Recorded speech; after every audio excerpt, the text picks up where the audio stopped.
The governor of New Mexico says Benny Johnson. Benny Johnson's great. I mean, you can't help but laugh at Benny Johnson on YouTube because he's like, look what this is. This is ridiculous. I really like Benny Johnson. I don't know why. But I like him. Governor of New Mexico has just declared the First and Second Amendment does not exist due to an emergency. Under this legal theory, all of our rights are essentially eliminated.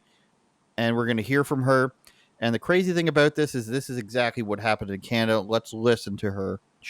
Maybe she makes sense, Eric. But your point is valid. You took an oath to the I love this story. Isn't it unconstitutional to say you cannot exercise your carrying license?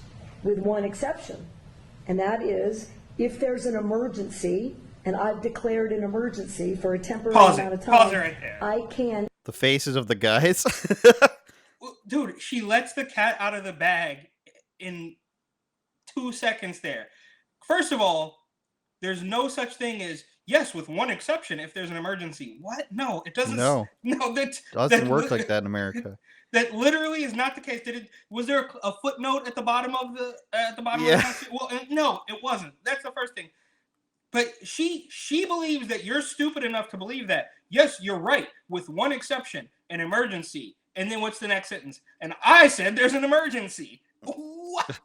And it gets worse from there. But this is where we're at. Like, who is giving her these talking points? Who is the man behind the curtain saying they'll buy it? Go. Well, these guys next to her are, I'm guessing, one's her police chief of something or head of security or something. I can't read that. And then this guy just looks so perplexed. And they're both just like, what are you saying, lady? Additional powers. No constitutional right, in my view, including my oath, is intended to be absolute. That's just the most insane thing. That's exactly what the Constitution is. And you said no footnote at the bottom of the Constitution. That's what it is in Canada. That's why and Australia, that's why they were allowed to lock people down in Canada. That's why they were allowed to put people in hotel rooms in Canada, camps in Australia, because in the Canadian Charter of Rights and Freedoms, it says all of these things are subject to an emergency, which means you can do that as long as we've declared an emergency. Yeah. And if I got into power, a real man of the Conservative Party in Canada would get into power, he'd say, we're amending the gosh darn Constitution to take that line out. They'll never do that because they're cowards. But that's exactly why that's allowed. And that's why I always say we don't have a real Constitution. We have all these rights that can be taken away at any time, and they work. This woman seems to think that's how it works in America for some reason, who has a real Constitution, except for when we declare an emergency, we can suspend the Constitution. And what was the last line she just said? I actually want to start it from the beginning. I'm sorry. Let's let it play without. You want to let it play? Yeah, it's only a minute 45. Okay. Yeah. But your point is valid. You took an oath to the Constitution. Isn't it unconstitutional to say you cannot exercise your carrying license? With one exception, and that is if there's an emergency, and I've declared an emergency for a temporary amount of time, I can invoke additional powers. No constitutional right, in my view, including my oath, is intended to be absolute. That's the line. There are restrictions on free speech. There are restrictions on my freedoms.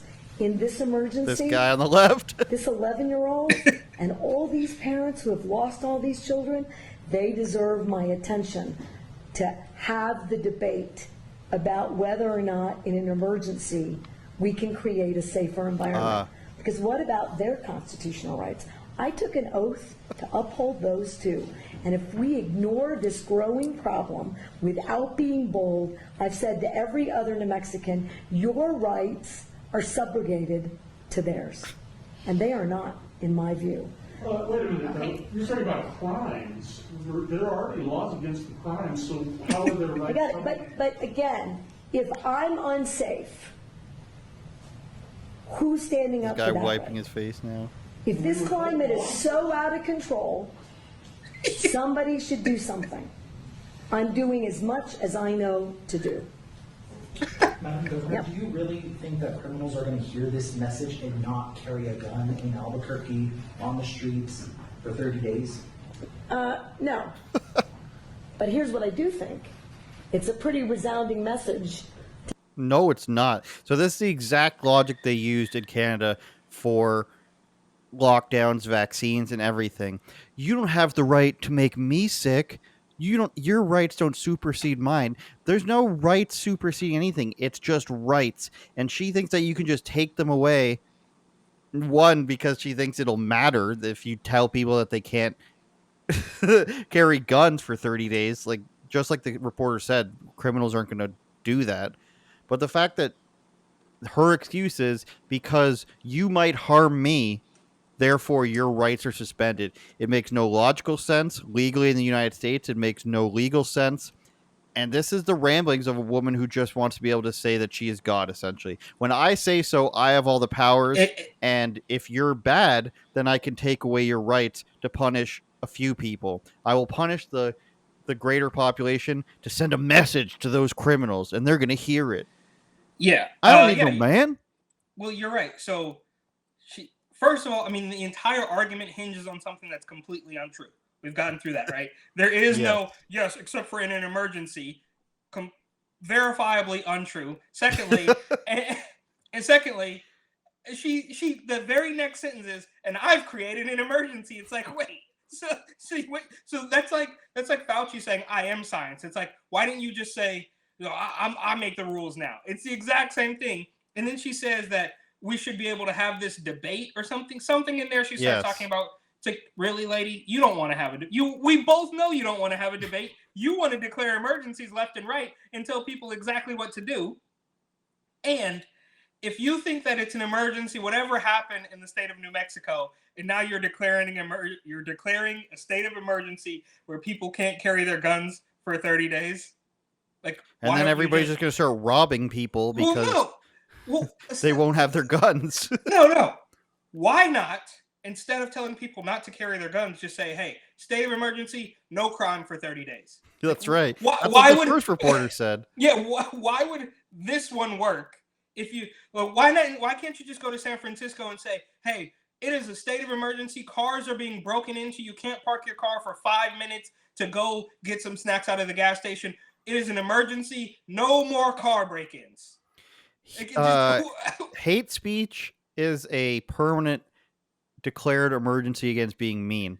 If you think about it, if a governor was to say, we're declaring a language emergency from now on for the duration of this emergency, which could last 3 years, as we saw with COVID, for 3 years. Well, it's coming back now. So being mean is against the law. So hate speech emergency, you guys. We have to point out these stupid scenarios and apply the logic evenly so that, maybe you're just sitting there and you're being like, why can't we do that? And I feel like we have a call of duty to apply it, and everybody does, and good on those reporters, whomever they were, to try to apply this logic that this person's presenting, because she said we should have a debate over whether or not we can suspend rights, and that's just not what America is founded on, and that's not. Well, she doesn't want to have a debate. Obviously, she doesn't want to have a debate. She wants to make the rules as she goes along. But more importantly, maybe not more importantly, but secondly, who are the gun-toting New Mexican patriots that are going to say, you know what, she's right. I'm gonna do exactly. There's that market. I don't believe exists. There's criminals who are going to have guns anyways. There's patriots who are going to have guns anyways and use them properly. And then there's going to be a bunch of libtards who don't have a gun anyways. There's not going to be a strapping 6'5" man with 5 kids who's taking care of the household and carries his gun in his truck and one on his hip, and he's going to say, you know what, she's right. I better listen to this weird little lady and put my guns in the safe for the next 30 days to save a life. That market isn't even there. Who is that for? Somehow it's never their fault. Just like in Chicago, we have great gun control. It's the people bringing in guns from out of state. That's the problem. It's not New Mexico's fault.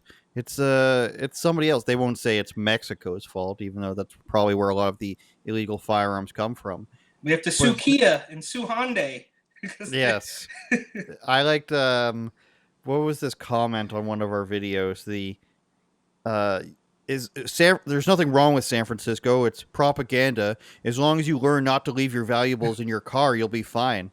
It's just like, I don't want to, like, that's not reality. You love your, what is it? You become okay with your slavery or something, my friend called that, where it's like, where I live, Eric, where you've been, um, maybe I shouldn't say what I do.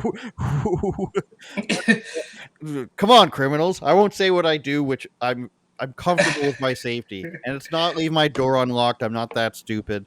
But you know, let's just say you don't have to worry about your car being broken into. No one knows what my car is, so I guess it's fine. But like, you don't, like, that's not a world you should just Well, accept, where it's like smash. It was the Seth Rogen thing where, like, if you haven't had your car smash and grabbed, then I guess you just don't know what it's like to live in a big city. It's like, I've lived in big cities, and Toronto sucks a lot now, but you don't just expect your car to be broken into a few years ago. It's well, these policies that you guys allow that turn your city into this, and you don't realize it.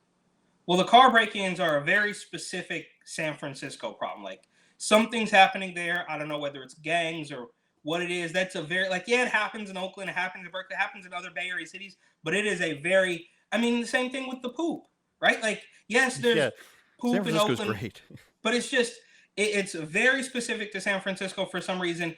And it's one thing for me, like I'll admit, growing up, I thought it was all normal because I was a kid. So when you don't know anything else, like if I take the BART or the metro, whatever you want to call it, from Oakland to San Francisco and get out, and the train station is in the mall. So I go there and just shop. There was a point in time in my life when I was really young where I didn't even realize that people lived in San Francisco. It was just a shopping mall to me, right? I didn't know what was going on. Of course, the anchor retailer from that mall has left, right? That's how bad it's gotten. This is a 5-story Nordstrom anchoring the biggest mall in San Francisco, and they were just like, you know what? We're not doing it anymore. But that's not the point. The point is, when you're a kid and you're growing up and you see a bum sleeping outside the train station, or if you see, whatever, you see the elements that were half as bad then as they are today. If you see that and you think it's normal. What we have on this post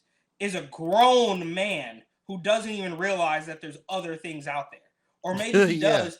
Maybe he does, and he's just been so brainwashed from 2 decades of smoking enough weed to like kill a horse or whatever, and among other things. But there's no way that a grown man can see this and say makes sense, right? You can you can realize there's a problem and say, you know what, my life's here, my job's here, I gotta just plug, I gotta get through it. I got a kid, I got a family or whatever. But there's nothing that can convince me that no, you're wrong. This makes total sense. Just don't leave your backpack in the car, idiot. It's like, Imagine being a man and just being like, I'm just gonna deal with that. Turn it up, Jordan.